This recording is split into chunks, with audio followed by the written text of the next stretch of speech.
Boa noite, pessoal, tudo bem com vocês? Sou o Rafa do canal Concorda com o Rafa e temos escolhido a terceira temporada de Alice in the Borderlands. A série tem uma nota muito boa no IMDb, tem 7.8 de 10. Como eu disse, a terceira e a última temporada. Então vamos lá falar dessa temporada, que começa a história passando 5 anos depois da segunda temporada, onde que depois do acidente em Shibuya, o Arisu e a Usagi se conheceram e depois de 5 anos eles acabaram se casando e até tinham planos de morar junto. Só que o grande problema é que no meio tempo uma mulher desconhecida, a tal da Ann, procura pelo Arisu. Ela começa a falar com ele e fala que ela sabe como voltar através de uma droga. Ele no começo não entende nada. Por quê, pessoal? Porque eles não se lembram de nada que aconteceu nesse pós-mundo, na realidade. O problema é que o Usagi conhece o tal do Ryuji. Quem é o Ryuji, pessoal? Ele é um professor que ele começou a fazer relatos e ficou fissurado pelo relato das pessoas do pós-mundo, porque ele realmente quer conhecer o pós-mundo e voltar para falar depois. Só que o grande problema é que o Ryuji consegue encontrar o ponto fraco da Usagi, que é qual, pessoal? É a morte do pai dela, que o pai dela foi considerado uma fraude como um alpinista e acabou se matando. E esse fantasma sempre atormentou ela. E com isso, o Ryuji aborda ela. Ele também é convidado para entrar nesse mundo novamente. Tanto que ele passa por uma seletiva, onde tem um monte de pessoas numa cadeira.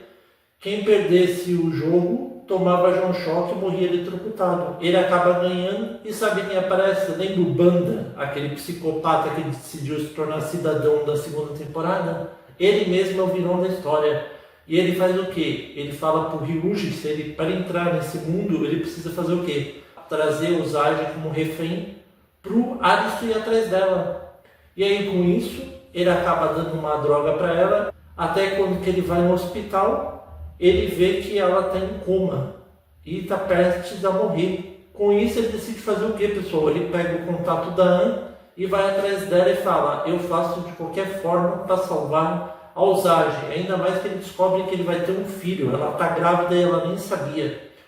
E com isso a Ann fala: eu vou te ajudar. Tem uma droga especial aqui que eu vou dar para você. Só que o grande problema é que você tem 2 minutos. Aí o Arisu, quando escuta isso, fala: meu, só 2 minutos? O que eu faço com 2 minutos? É impossível. Aí ela fala que o tempo onde que ele vai passar, nesse pós-morte aí, 2 minutos lá é uma eternidade, enquanto na Terra o tempo é diferente. Tanto que o acidente Shibuya nem se passou tanto tempo, parece uma eternidade nos jogos. E aí quando ele chega lá, ele joga um dirigível com a carta do Coringa, que é o principal. E já é convocado para participar do primeiro jogo. O que é o primeiro jogo?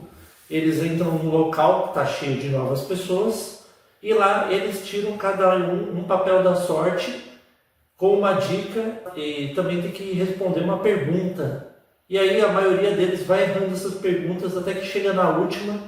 As flechas vão ser a diferença da contagem errada. No caso ele falou acho que 2 bilhões e 800 e era 900 e aí iam vir 100 milhões de flecha para atacar ele. E aí o que ele faz, pessoal? Ele descobre, como ele é inteligente pra caramba, ele descobre que tem um fundo falso. Quando ele tira o fundo, ele consegue salvar o resto das pessoas e salva os novos participantes. Eu não vou falar cada um deles, pessoal, porque não é tão importante eu ficar falando. Eu vou falar depois quem sobreviveu e quem morreu, tá? E aí com isso, ele acaba o primeiro jogo, começa a mostrar que ele voltou para ganhar tudo de novo. E aí ele vai para o segundo jogo, que é um jogo mais complexo. O que é o segundo jogo? É um laboratório de tecnologia, onde 4 grupos de pessoas diferentes, além dos que sobreviveram com ele, tem 3 cartas, sendo que uma delas é um zumbi, que pode contaminar a outra, a arma mata o zumbi, e a terceira é a vacina. E aí aparece uma menina misteriosa, a tal da Rei, que ela confessa que ela é uma zumbi, pessoal. Mas na realidade, no fundo, ela estava mentindo. E o Arisu, ele se tornou zumbi e salvou ela com o intuito do quê? Era impossível os humanos ganharem o jogo. Ou seja, quem tivesse maior número seria morto. Então os humanos foram eliminados e eles acabaram ganhando. No caso foram 32 pessoas. Até aí tudo bem, eles conseguiram salvar, tem aquelas mortes bizarras para variar, um tiro na cabeça para quem perdesse. E aí vão para o terceiro jogo, um dos jogos complexos, que é o quê? Eles estão num vagão de trem e tem que atravessar mais 8 vagões. O grande problema, pessoal, que são 4 vagões com veneno e 4 sem. E eles têm uma máscara, só pode usar 4 vezes. O problema é que em cada vagão tem um passarinho. Por que o passarinho, pessoal? Caso tenha um gás tóxico, o passarinho morre. E aí, se você gastar à toa, você perde uma chance. Então, é um jogo de adivinhação. Só que o grande problema é quando eles estão no 5º vagão, que eles juram que vai ter veneno, não tinha. Ou seja, era impossível eles passarem. Até que a Usagi tem uma ideia brilhante. Como tinha um outro vagão de trem passando do lado, ela decide o que, pessoal? Pular. E aí, quando que ela consegue pular, junto com o Ryuji, mesmo na cadeira de roda, ele se pendura lá, que ele é atletista e tudo mais, ele consegue fugir com ela e os outros participantes. E aí o grande problema é que quando ela está conseguindo finalmente fugir do outro vagão que ele conseguir escapar, ela vê o Arisu, pessoal. Quando ela vê o Arisu, ela fica desesperada.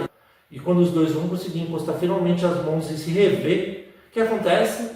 Vem uma pilastra, o Ryuji puxa ela, e aí o grande problema é que o Arisu ganhou o jogo para variar com os amigos novos dele, só que não dá tempo de ele frear. Na verdade, ele aperta o acelerador afobado e acaba se machucando gravemente. Até que o Tetsu, que é um dos que tem problema com drogas, ele acaba costurando ele, mesmo não sabendo direito. E aí, quando ele costura o Arisu, a gente vê que então o Ryuji e a Usagi vão participar de um dos jogos mais perigosos, que é escalar uma torre chamada de Tokyo Bingo, que ele tem o objetivo do que, pessoal? Em cada parte tem que apertar um botão e por último, no topo dele tem um último, que é o bingo. Se você completar os 5, você ganha, só que o grande problema é que ela consegue, mas no maior esforço possível, eles conseguem ganhar, só que outros amigos começam a morrer. Então sobra do grupo dela a Usagi, sobra o Ryuji, sobra a Yuna e o Sota, pessoal. O resto do grupo dela se desfez. E aí, do grupo do Arisu, eles passam para a penúltima prova. O que é a penúltima prova, pessoal? É uma prova que você tem que chutar uma lata e depois que chuta a lata, você tem que resgatar a lata e colocar no centro. Só que o grande problema é que tem um grupo rival que vai fazer de tudo para te impedir, como se fosse um futebol americano. E aí, com isso, Kazooie acaba se sacrificando e a gente vai para o grande último jogo, uma sala fechada. Ele reencontra a Usagi, o Sota, o Ryuji e a Yuna, que são os 4 sobreviventes do grupo dela, com um deles junto. Eles têm que fazer o que, pessoal? Eles têm que jogar um dado, e nesse dado vai decidir o futuro deles de quando eles conseguirem sair do jogo. Só que o grande problema é que aquelas pessoas que são problemáticas na vida, que nem o Nobuoki, que sofreu muito bullying, e também o Tetsu, acabam se iludindo com o futuro que eles veem e vão fugindo. Com isso, o Tetsu acaba morrendo, por causa que ele fica desesperado e ainda acaba perdendo um monte de ponto, e também acaba morrendo o Sota, que acaba se sacrificando para salvar a irmã. Ele usou todos os pontos dele porque ele viu o futuro que a irmã estaria casando e estaria feliz, ainda mais que eles são órfãos porque os pais deles morreram num acidente trágico de carro. E aí quando ele consegue, pessoal, a Yuna fica desesperada no chão e se lamentando. E aí a Usagi tem a ideia, junto com o Arisu, de fazer o que, pessoal? Deles usarem a pulseira, que como o bebê também entrou no jogo, então não eram 7 participantes, eram 8. E aí, com isso, eles conseguem alguns sobreviver e o resto não. Até que vai para o último jogo, que era o seguinte, pessoal. O Arisu joga um dado e esse dado seria o total de pessoas que saíram da sala. Só que o grande problema é que ele tira o número 7. E não se esqueça, a Usagi está grávida, ou seja, seriam 8. Com isso, o Arisu decide se sacrificar. Ele pede para o Ryuji cuidar da Usagi e fala que ele vai se sacrificar. Com isso, ela fica desesperada, começa a chorar e a gente vê a cena que a gente imaginava. O Banda fez a cabeça do Ryuji, caso ele matasse a Usagi, o Arisu se tornaria um cidadão e ele prometeu que ele mostraria a entidade que está por trás daquele mundo.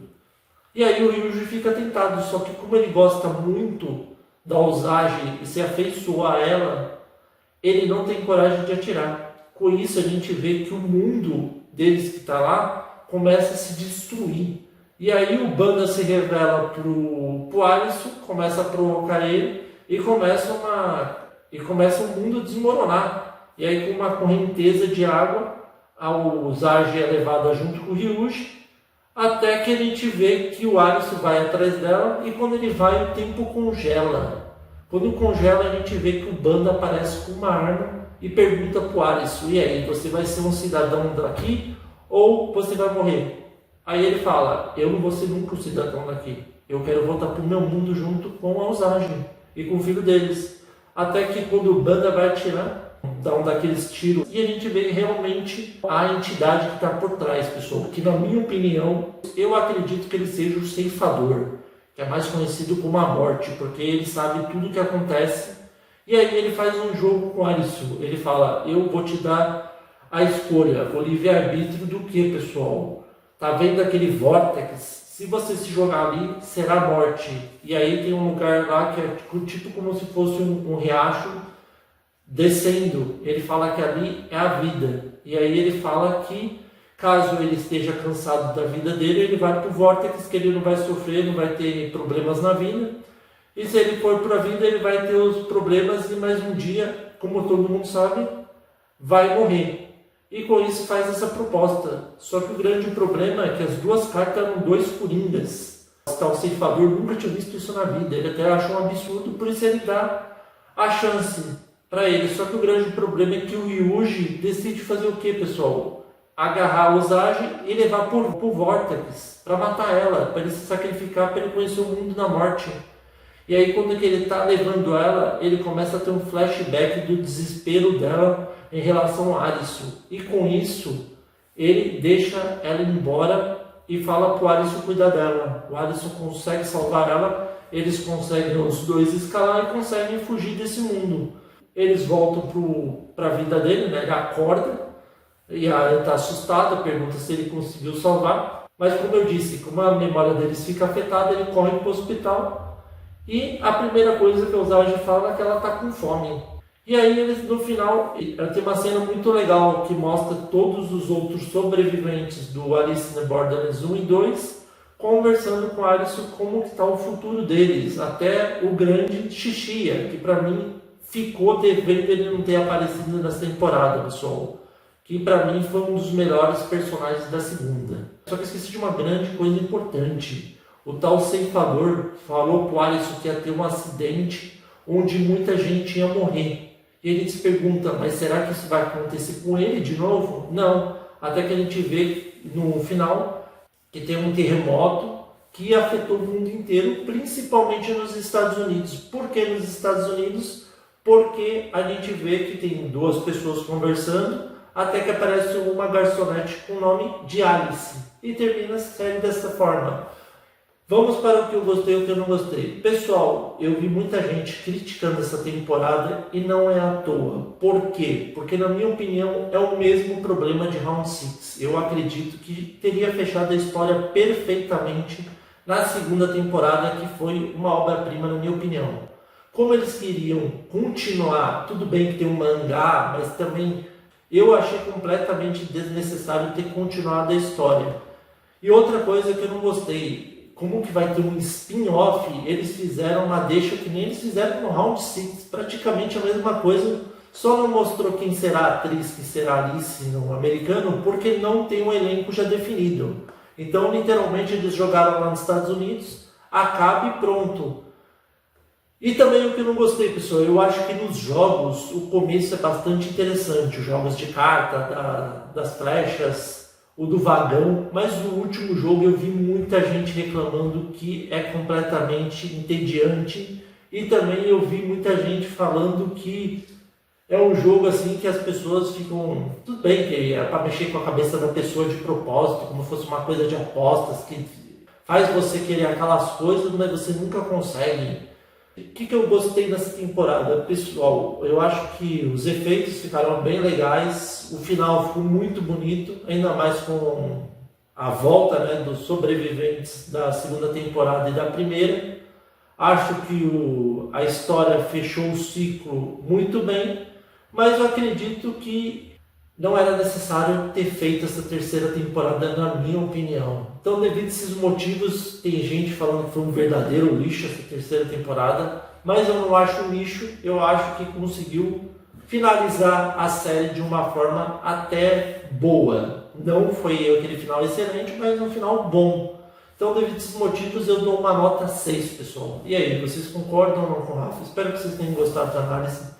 Novos inscritos, sejam bem-vindos. Inscritos aí com isso, continuem firmes. Se você gostou, curta @concorda com o Rafa no Facebook. Lembrando que eu tenho Instagram também, tá? Muito obrigado a todos e até a próxima.